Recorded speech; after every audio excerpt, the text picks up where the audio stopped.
Meu nome é Minerva, e 3 horas atrás, eu fiz uma parada que vai virar a vida da minha família de cabeça para baixo, cancelei o casamento da minha irmã todinho, e detalhe, eu tava pagando tudo, e sabe de uma coisa? Zero arrependimento. A última ligação foi para a florista, mandando cancelar as orquídeas importadas, que custavam mais caro que a prestação do meu AP.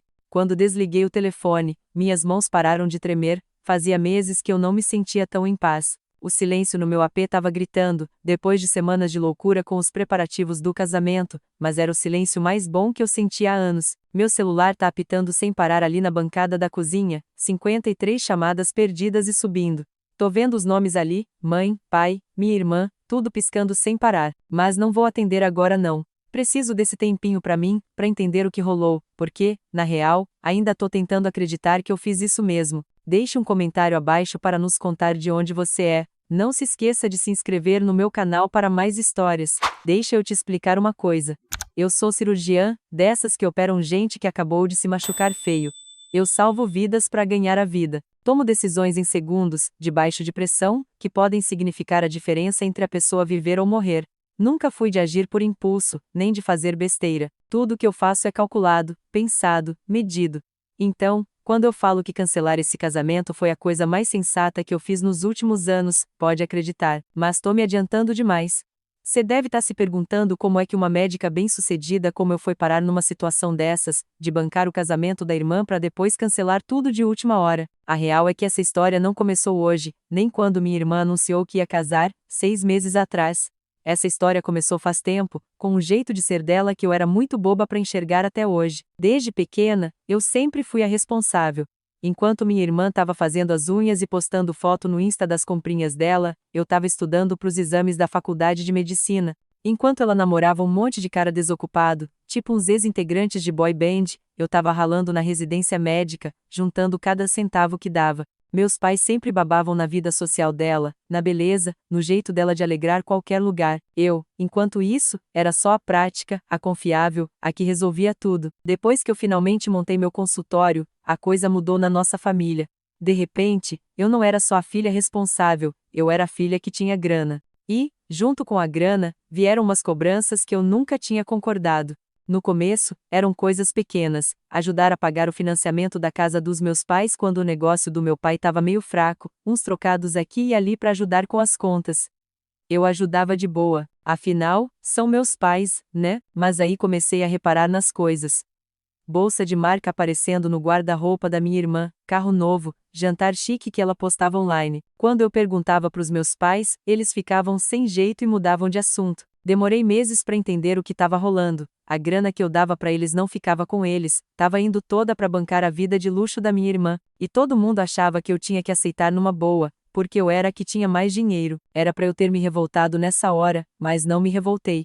Era para eu ter cortado a grana e forçado todo mundo a encarar a realidade. Mas, em vez disso, eu fiquei me enganando, dizendo que lealdade familiar significava engolir a raiva e continuar sendo a boia de salvação que todo mundo usava e abusava. Crescer lá em casa, na casa dos landeiros, significava entender uma regra que ninguém falava, mas que eu só fui entender de verdade quando já era adulta. Minha irmã era princesa, e eu era escrava. Ela ganhou o quarto rosa, com cama de princesa, e eu fiquei com o quarto menor, que servia de escritório para o meu pai. Ela fazia aula de balé e participava de concurso de beleza, e eu ganhava carteirinha da biblioteca e livro usado. Não era por maldade, não. Meus pais realmente achavam que estavam aproveitando o talento de cada uma. Ela era social, e eu era nerd. O problema é que isso criou uma família onde as minhas conquistas eram esperadas, e as necessidades dela sempre vinham primeiro. Quando eu fui a melhor aluna da minha turma, o jantar para comemorar durou 1 hora, porque a gente tinha que correr para o campeonato de líderes de torcida da minha irmã. Quando eu passei na faculdade de medicina, ganhando um desconto bom na mensalidade, meus pais ficaram orgulhosos, mas logo começaram a pensar em como iam fazer para pagar o resto. Quando minha irmã resolveu que ia tentar ser modelo e precisava de book profissional que custava uma grana preta, eles arrumaram o dinheiro de algum lugar. Aprendi desde cedo que o amor, na nossa família, era diferente para cada uma. Minha irmã recebia amor sem precisar fazer nada, não importava o que ela fizesse ou deixasse de fazer. Eu tinha que conquistar o amor, tirando nota boa, ganhando prêmio e, cada vez mais, dando dinheiro. Eu virei a resolve tudo da família, aquela que todo mundo procurava quando tinha problema. Depois da faculdade de medicina e da residência, quando eu comecei a ganhar dinheiro de verdade, a coisa piorou. Meus pais ligavam com emergências. O aquecedor quebrou, o carro estragou de repente, conta do hospital que eles não conseguiam pagar. Eu sempre dizia que sim, porque filha boa faz isso, né? Mas comecei a perceber que essas emergências aconteciam sempre que minha irmã queria alguma coisa. A mesada que eu dava para os meus pais, achando que estava ajudando eles a viver com dignidade depois de se aposentarem, estava, na verdade, bancando os tratamentos de beleza da minha irmã, as viagens dela para o litoral, as roupas de marca que ela usava uma vez e jogava fora. Ela tinha 26 anos, morava de favor na casa dos meus pais, não trabalhava, não tinha responsabilidade nenhuma e, pelo jeito, não se sentia nem um pouco mal com a situação. O que doía não era o dinheiro em si. Eu estava bem de grana, e ajudar a família devia ser uma coisa boa. O que doía era ninguém reconhecer o que eu fazia. Minha irmã nunca me agradecia, nunca nem falava de onde vinha o dinheiro dela. Na cabeça dela, e na cabeça de todo mundo, ela merecia tudo aquilo só por ser quem ela era. Enquanto isso, eu estava trabalhando 60 horas por semana, criando minha filha, a Emma, de 8 anos, sozinha, e ainda tinha que ser a pessoa que todo mundo ligava quando tinha alguma emergência. Quando minha irmã foi presa por dirigir bêbada, adivinha quem foi buscar ela na delegacia às 2 da manhã? Quando ela resolveu que ia fazer aula de arte na Europa, adivinha quem tinha que realizar o sonho dela? E o pior de tudo era o jeito que ela me tratava nas festas de família. Ela vivia fazendo umas piadinhas sobre a minha roupa de trabalho, sobre eu não ter vida social, sobre o meu carro sem graça. Para todo mundo, parecia brincadeira de irmã, mas tinha um tom de superioridade que me machucava. Eu ali, pagando tudo para ela, e ela agindo como se eu é que devesse agradecer por ela existir. Eu ficava dizendo para mim mesma que ia passar, que um dia ela ia amadurecer, arrumar um emprego, talvez até agradecer por tudo que a gente fazia por ela. Eu acreditava que dar apoio para ela sem pedir nada em troca ia fazer ela querer ser mais independente e responsável. Fui boba de achar que amor e paciência podiam mudar uma pessoa que não via motivo para mudar. A hora que eu entendi de verdade o quão boba eu tinha sido foi no jantar de ação de graças do ano passado. Eu estava sentada na mesa da família, acabada depois de uma semana horrível no hospital, quando minha irmã soltou, como quem não quer nada, que tinha comprado uma bolsa nova, uma bolsa de marca que custava mais caro que o aluguel da maioria das pessoas. Ela estava mostrando a bolsa para nossa prima, explicando que tinha juntado dinheiro por meses para comprar. Juntado dinheiro de onde? Ela não trabalhava há mais de 3 anos. Eu pedi licença para ajudar minha mãe na cozinha, mas na verdade eu precisava de um tempo para entender o absurdo que eu tinha acabado de ouvir. Na cozinha, eu achei umas notas de compra espalhadas pela bancada, a última compra que a minha mãe tinha feito no supermercado, que eu tinha pago, e também uns extratos de cartão de crédito. Eu não consegui evitar de olhar as datas e os valores, e as coisas começaram a fazer sentido. A grana que eu tinha mandado para consertar o telhado no mês anterior tinha sido gasta no mesmo dia que minha irmã postou foto no Instagram dela fazendo compras num outlet chique. Os 2.000 que eu tinha transferido para pagar os exames do meu pai tinham entrado na conta dela bem no dia que ela foi passar o fim de semana no spa. Cada emergência familiar que eu resolvia tinha a ver com alguma coisa de luxo que a minha irmã estava querendo. Naquela noite, eu cheguei na maciota para conversar com meus pais, esperando que tivesse alguma explicação que eu não estava sabendo. Minha mãe já fechou a cara na hora, dizendo que eles precisavam ajudar minha irmã a se encontrar e que, como eu tinha grana, eu devia ficar feliz em ajudar a família. Meu pai ficou meio sem graça, mas não falou nada contra. A conversa terminou com a minha mãe chorando e falando que eu estava sendo egoísta por reclamar de como eles gastavam o dinheiro que eu dava para eles. Mas a ficha caiu mesmo umas 3 semanas depois, quando eu ouvi minha irmã falando no telefone com uma amiga, dando risada de como era fácil tirar dinheiro dos nossos pais. É só eu falar que quero alguma coisa que, sei lá como, eles dão um jeito de me dar, ela disse, achando o máximo a situação. É tipo ter pais ricos, sem ter que se preocupar em ser bem-sucedida de verdade. Pais ricos, saca?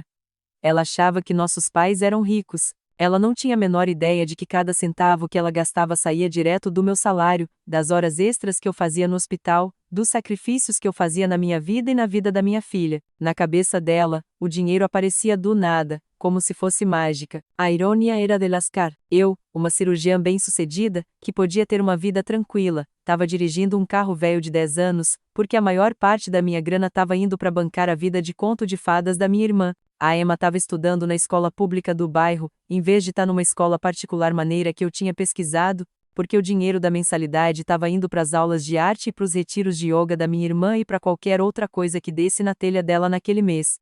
E para completar, a minha irmã ainda me tratava como se eu fosse menos que ela. Nas festas de família, ela vivia fazendo uns comentários sobre a minha vida sem graça, sobre eu só pensar em trabalho, sobre eu não ter namorado. Ela agia como se o meu jeito de levar a vida fosse um defeito, como se ser responsável e batalhadora fosse motivo de pena, em vez de respeito. A gota d'água foi na festa de 8 anos da Emma, que eu fiz simples e pequena, porque estava tentando economizar. Minha irmã chegou atrasada, fez um comentário sobre as decorações fofinhas que eu tinha feito em casa e passou a festa inteira no celular, combinando a próxima viagem com as amigas. Não levou presente, não ajudou a montar nem a limpar nada e foi embora mais cedo para encontrar uns amigos para beber, mas postou uma selfie com a Emma nas redes sociais, com a legenda "Amo ser a tia legal", como se a presença dela fosse a melhor coisa da festa. Naquela noite, eu percebi que não estava ajudando minha irmã a crescer, nem a se encontrar. Eu estava deixando ela ser uma criança para sempre, protegida da realidade de que todo mundo tem que ralar para conseguir as coisas na vida. Pior, eu estava ensinando para minha filha que as relações familiares são interesseiras, que amar significa aceitar desaforo, desde que a gente esteja ajudando a pessoa com dinheiro. 6 meses atrás, minha irmã entrou na casa dos meus pais como se tivesse descoberto a cura do câncer. Eu estava lá pro nosso jantar de família, vendo a Emma brincar no quintal enquanto eu ajudava a pôr a mesa. A porta da frente bateu com força e minha irmã quase voou para a sala de jantar, com a mão esquerda esticada como se fosse uma arma. "Eu vou casar", ela gritou, tão alto que a vizinha velha deve ter ouvido através da parede. O anel era enorme, juro, era um diamante tão grande que parecia de desenho animado, daqueles de filme, sabe? E estava cravado numa coisa que parecia ser platina, com um monte de pedrinha em volta. Mesmo de longe, eu percebi que não era um anel barato. Era o tipo de anel que custa mais caro que o carro da maioria das pessoas. Meus pais ficaram alucinados de felicidade. Minha mãe começou a chorar na hora, abraçando minha irmã e olhando o anel de todos os lados. Meu pai estava radiante, fazendo um monte de perguntas sobre como foi o pedido e sobre os planos do casamento. Eu fiquei ali parada, segurando os pratos, tentando entender o que estava rolando. "Conta tudo pra gente", minha mãe pediu, e minha irmã começou a falar um texto decorado sobre como o namorado dela, que eu nunca tinha visto nem ouvido falar direito, tinha feito uma surpresa pra ela com um pedido de casamento romântico na praia. "Ele é muito bem-sucedido", ela explicou, sem respirar. "Ele tem várias empresas, viaja o mundo todo a trabalho, e estava planejando esse pedido há meses. Ele disse que soube que eu era a pessoa certa desde o primeiro encontro e queria ter certeza de que o anel era digno de mim. Aí eu finalmente consegui falar, qual o nome dele mesmo? Acho que você nunca falou dele pra gente." A cara da minha irmã mudou por um segundo, mas ela se recuperou rapidinho. "O nome dele é Ramírez e vocês não conheceram ele porque ele vive viajando a trabalho. Ele trabalha com importação, exportação, lida com clientes importantes do mundo todo, é um negócio exclusivo, que dá muito dinheiro." Os detalhes que ela deu eram meio vagos para quem estava falando do amor da vida dela. Ela não sabia dizer para quais cidades ele viajava, quais produtos ele importava ou exportava, nem há quanto tempo eles estavam namorando sério. Quando eu perguntei onde ele estava agora, ela disse que ele tinha viajado para Los Angeles logo depois do pedido, para uma reunião de negócios urgente. Mas meus pais não pareceram notar nada de estranho. Eles estavam ocupados demais, planejando o casamento do século, falando de lugares, de lista de convidados e se 6 meses era tempo suficiente para organizar tudo. Minha irmã estava adorando cada segundo da atenção, falando da cerimônia perfeita, como se tivesse dinheiro infinito para fazer tudo acontecer. "A gente tá pensando em casar na primavera, talvez no Grandview Manor, no centro", ela disse, como quem sugere um churrasco no quintal, em vez do lugar mais caro para casar na cidade. "O Ramírez diz que dinheiro não é problema quando se trata do nosso dia especial. Ele quer que eu tenha tudo o que eu sempre sonhei." Eu fiz umas contas rápidas na cabeça. O Grandview Manor custa tipo $15.000 só o aluguel do lugar, sem contar comida, flor, música e outras coisas. Um casamento lá pode custar fácil uns 40 mil ou mais, dependendo do que eles inventarem. "Isso parece caro", eu falei, com cuidado. "Você tem certeza de que o negócio do Ramírez aguenta essa grana toda, ainda mais agora que ele está começando as empresas dele?" Minha irmã me olhou com uma cara de nojo, como se eu tivesse sugerido que ela ia casar com um mendigo. "Minerva, o Ramírez é muito bem-sucedido, mais que qualquer um da nossa família. Dinheiro não é problema pra gente." A frase "qualquer um da nossa família" me pegou de jeito. Eu sou cirurgiã.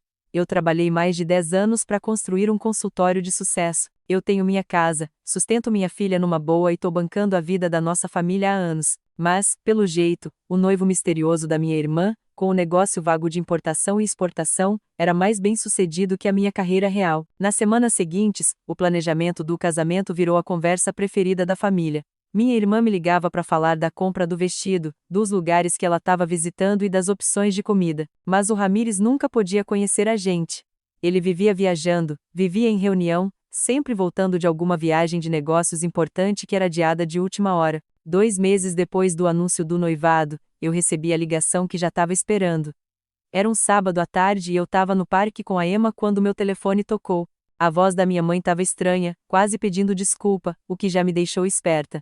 Minerva, querida, a gente precisa conversar sobre o casamento, ela começou, com cuidado. Você podia vir aqui em casa hoje à noite? Aconteceu um problema. Problema, no vocabulário da nossa família, era código para alguém precisa de dinheiro, e você é a única que tem. Eu encontrei meus pais sentados na mesa da cozinha, com uma cara de enterro. Minha irmã não estava lá, o que já devia ter me ligado que a conversa era sobre ela. É que, meu pai começou, sem jeito, o Ramírez está tendo uns problemas com o dinheiro da empresa dele. Nada grave, só uns negócios internacionais que atrasaram por causa de uns problemas de transporte.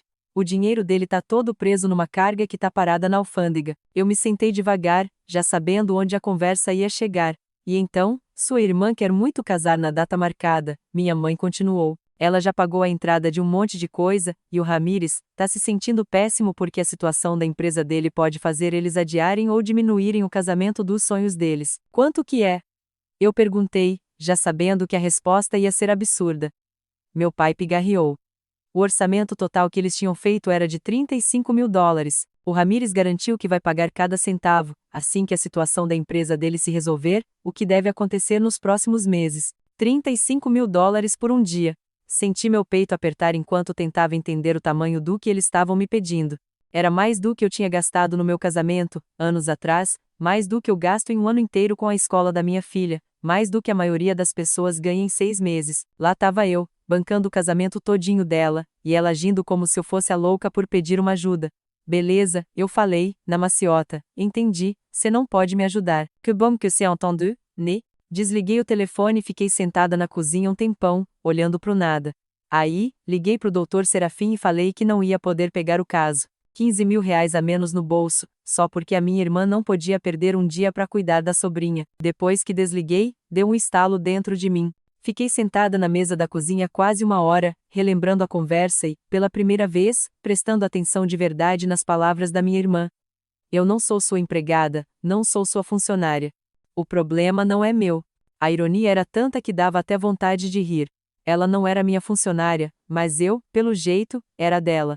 Ela não era minha empregada, mas eu tinha que limpar toda a sujeira e resolver todo o problema que ela causava. A emergência dela com a filha não era problema dela, mas as despesas do casamento eram responsabilidade minha, com certeza. Peguei meu notebook e comecei a olhar os contratos dos fornecedores do casamento, que eu estava pagando. Cada fatura, cada recibo de depósito, cada confirmação de pagamento. A conta tinha chegado a R$ 47 mil. R$ 47 mil por um dia para alguém que não podia me dar 8 horas de ajuda numa emergência de trabalho. Mas não era nem pelo dinheiro, era pela falta de consideração da resposta dela, a total ausência de reconhecimento de que eu estava me sacrificando há meses para realizar o sonho dela. Quando eu precisei dela pela primeira vez, não de dinheiro, não de favorzão, só de apoio familiar, ela respondeu como se eu tivesse abusando da boa vontade dela. Em vez de pedir ajuda para alguém que me devia tudo, pensei na Rosa, que ia ter que passar o dia de amanhã no hospital comigo, em vez de ter um dia de folga da escola, só porque a tia não estava nem aí. Pensei no paciente que talvez não fosse ter o melhor atendimento cirúrgico possível, porque eu ia ter que recusar o caso. Pensei em quantas vezes eu mudei minha agenda, cancelei meus compromissos e coloquei minha vida em pausa para ajudar a minha família. E aí pensei na minha irmã, provavelmente marcando a unha ou comprando roupa para a lua de mel, sem nem se importar com o fato de que tinha acabado de se negar a ajudar a pessoa que estava pagando o casamento dela. Foi aí que eu tomei a decisão que mudou tudo. Peguei meu telefone e comecei a ligar, primeiro pro buffet. Preciso cancelar o casamento da Landeiros, que tá marcado para sábado. A mulher ficou confusa, perguntando se tinha multa e se a gente ia remarcar. Não, eu falei, na calma. Cancelamento total. A pessoa que tá pagando não pode mais cobrir os custos. Depois, o fotógrafo. Mesma conversa, mesmo resultado. Aí liguei pra florista, pra banda, pro cara do bolo. Um por um, cancelei todos os contratos do casamento da minha irmã. Moça, cê tem certeza disso? A florista perguntou. A gente já preparou quase tudo. Só a taxa de cancelamento vai ser alta. Tenho certeza, eu respondi, e eu pago qualquer taxa de cancelamento que for justa, mas não quero mais nenhum serviço. A ligação mais gostosa foi para a loja de vestido.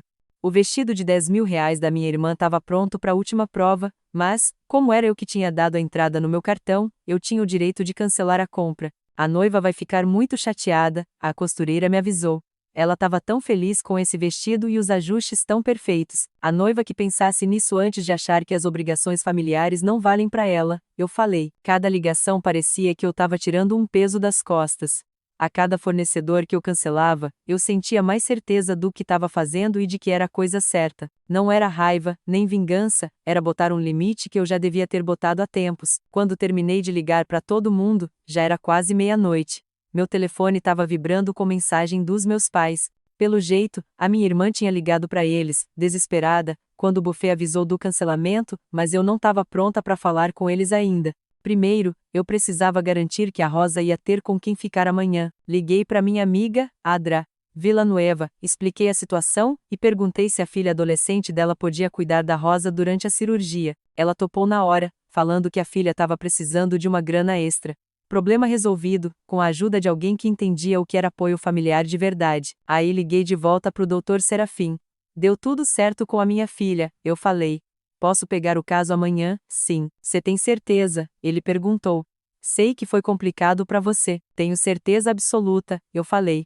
Na verdade, nunca tive tanta certeza de nada na minha vida. Acordei no dia seguinte com uma paz que eu não sentia há meses. Pela primeira vez desde que essa novela do casamento tinha começado, eu não estava pensando em prazo de fornecedor, em conta para pagar, nem na lista infinita de exigências da minha irmã. Em vez disso, eu estava concentrada no que importava de verdade.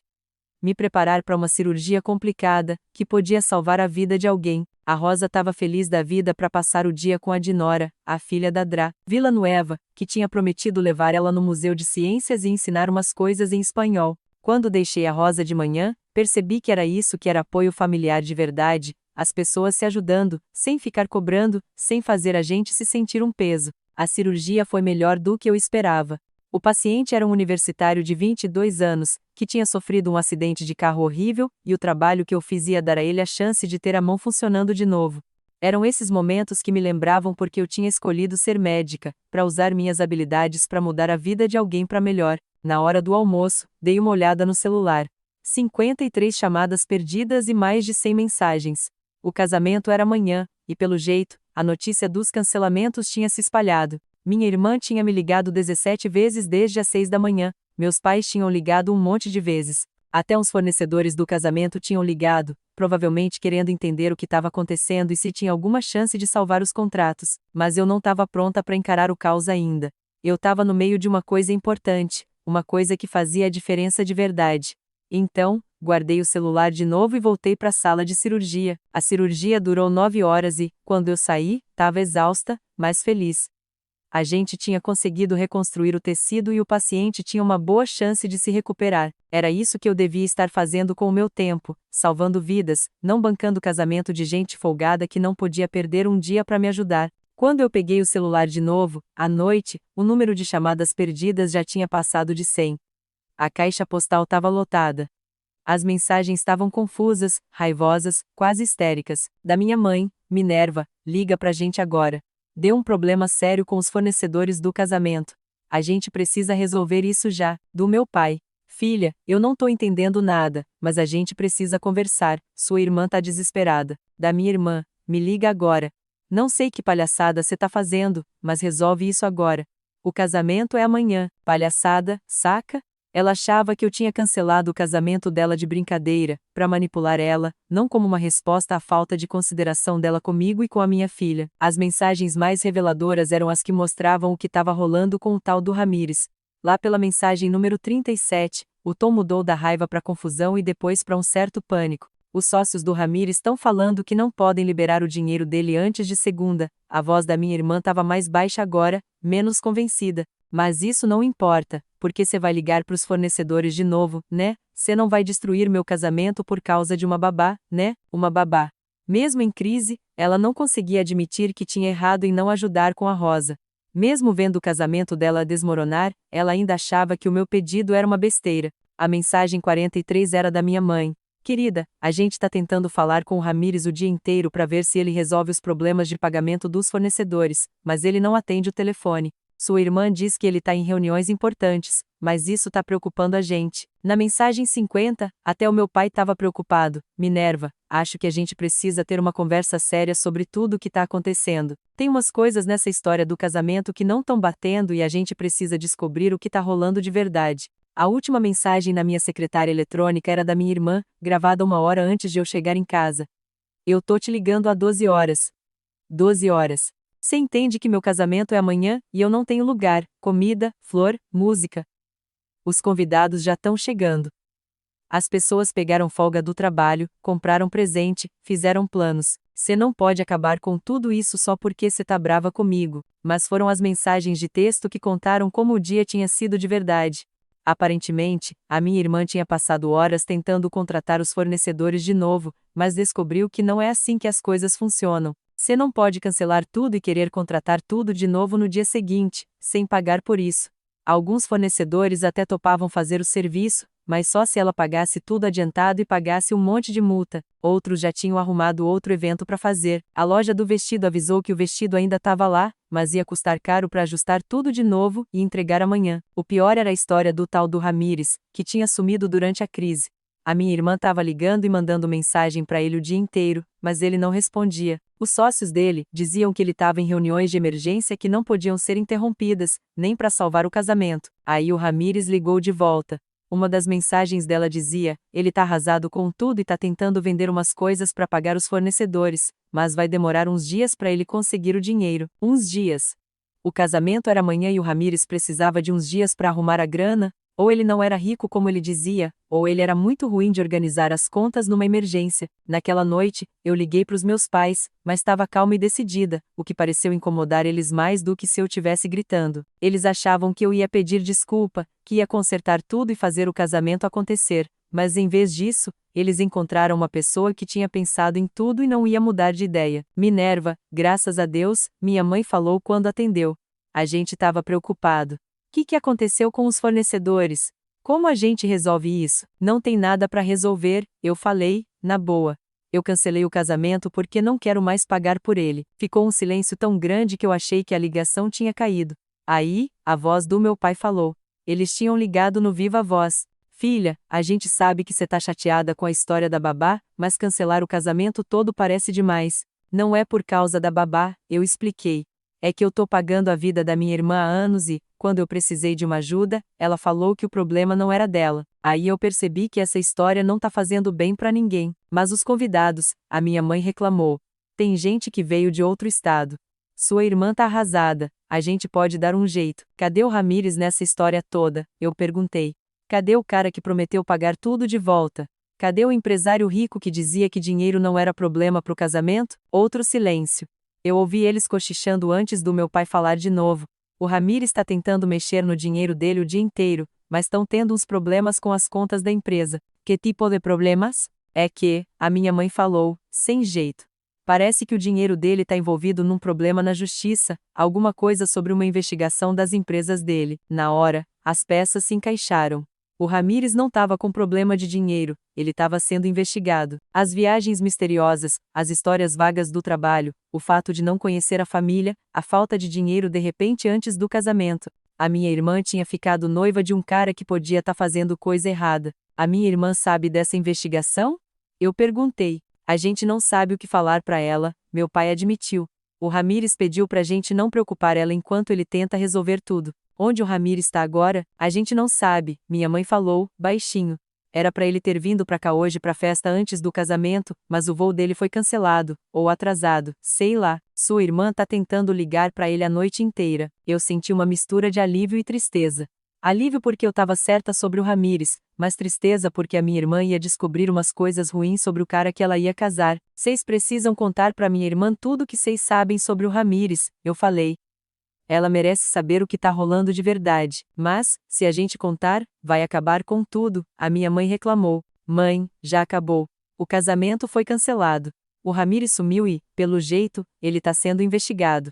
A minha irmã precisa encarar a realidade, não viver numa fantasia que estão pagando pra ela. No dia seguinte, eu acordei com o celular quietinho, só umas 3 chamadas perdidas durante a noite, bem menos que no dia anterior. Quando eu olhei as mensagens, descobri o porquê. O Ramírez tinha sumido de vez. O telefone dele só dava caixa postal, os sócios dele diziam que não sabiam onde ele estava, e o hotel que ele tinha reservado para o casamento tinha sido cancelado. A minha irmã tinha passado a noite ligando para o hospital e para a polícia, achando que tinha acontecido alguma coisa com ele. Foi só no domingo à tarde que a verdade apareceu. O Ramírez não tinha sofrido acidente, nem sido preso por causa do trabalho. Ele tinha fugido do estado quando percebeu que a minha família não tinha dinheiro para pagar a vida dele, nem para tirar ele dos problemas na justiça. Uma amiga contou que o Ramírez aplicava golpes em mulheres que ele conhecia em aplicativo de namoro, convencendo elas a ajudar ele com dinheiro enquanto ele resolvia uns problemas na justiça. A minha irmã tinha sido mais uma vítima, não a noiva. O anel de noivado era falso, as promessas de pagamento eram mentira. O namoro todo era para tirar o máximo de dinheiro da minha família antes dele procurar outra vítima. 6 meses depois, eu me acertei com meus pais, que finalmente entenderam a situação difícil em que eles tinham me colocado por anos. A minha irmã mudou de cidade para recomeçar a vida. Morrendo de vergonha por ter caído no golpe do Ramírez, ela me mandou uma carta pedindo desculpa e dizendo que tinha sido injusta comigo. A Rosa e eu tamo bem. Sem ter que gastar tanto dinheiro com a minha família, eu consegui juntar dinheiro para a faculdade da Rosa, fazer as viagens que a gente não fazia e até pensar em comprar uma casa maior. O mais importante é que eu aprendi a dar valor pro meu tempo e pro meu dinheiro e a botar uns limites para proteger a mim e a minha filha. Os 15 mil reais que eu ganhei naquela cirurgia de emergência foram pro futuro da Rosa. E toda vez que eu tenho que tomar uma decisão difícil sobre a família, eu lembro como foi bom dizer não para as coisas que não eram justas e como eu fiquei em paz por ter dado prioridade para as pessoas que merecem o meu apoio de verdade.